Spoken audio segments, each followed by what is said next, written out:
avec un des candidats de la 7e circonscription, M. Christian Thébois. Première question que je vais vous poser, vous êtes un des 14 candidats, tout petit, vous avez commencé il y a 3 mois. Est-ce que c'est difficile d'être taillé pour les costumes des députés? C'est une bonne question. Qu'est-ce qu'il faut être pour être député? Moi, à mon avis, il faut avoir des convictions fortes, et je les ai, ces convictions. Elles sont claires et constantes, sont des convictions de droite depuis le départ et sans ambiguïté. 2, je crois qu'il faut être enraciné dans ce territoire pour le comprendre, pour pouvoir écouter. Et moi, j'habite à Andrézy, je suis conseiller municipal à Andrézy, engagé dans la vie locale à Andrézy. Et donc, je crois que c'est le meilleur moyen pour pouvoir écouter une population, pouvoir comprendre les attentes d'une population et d'un territoire, et pouvoir adapter, ou en tout cas influencer le législateur à partir du feedback, du ressenti et de cette intelligence collective d'un territoire.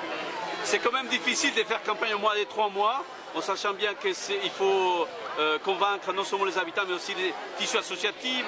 Vous avez quand même une difficulté énorme pour pouvoir être qualifié au 2e tour. Alors c'est sûr qu'on a aujourd'hui en France un système politique qui donne une prime aux sortants. Moi je crois que la victoire d'Emmanuel Macron a montré que les Français en avaient marre des grands appareils politiques, on avait marre des consignes de vote. On a vu la droite appeler massivement et le centre appeler massivement à voter Emmanuel Macron.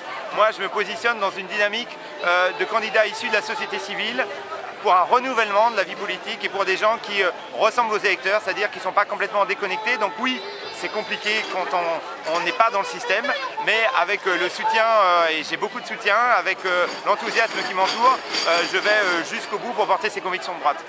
3e question, vous faites appel là à Macron, très bien, mais que je sache, en lisant votre programme et votre ligne directrice, vous êtes plutôt quelqu'un qui se reproche quand il était candidat des Fillon. Alors oui, la famille, la droite pure et dure, presque, j'allais dire, Front National. C'est un programme de vraie droite. Moi, je ne voulais pas, et c'est le sens de mon engagement, je ne voulais pas que dans cette élection, on ait uniquement le choix entre le centre, représenté par En Marche, représenté par l'UDI, et l'extrême droite, ce qui n'est pas non plus ma tasse de thé. Je voulais qu'il y ait une candidature effectivement portant des valeurs de droite, à la Fillon, si vous voulez, centrée effectivement sur une vraie politique familiale, centrée sur la restauration de l'autorité de l'État, sur la sécurité, sur la lutte contre l'islamisme, centrée aussi sur la liberté d'entreprendre, la responsabilité et la constance des entreprises, la liberté de l'école, des choses comme ça qui m'importent, et c'est ça que je porte dans cette élection. Donc j'imagine que vous êtes confiant, vous avez plein de convictions.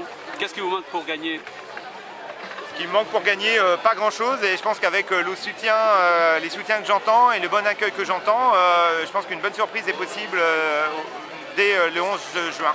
Rendez-vous donc le 11 juin, le soir, pour savoir quelle est la suite de ces belles aventures de M. Christian Thébois.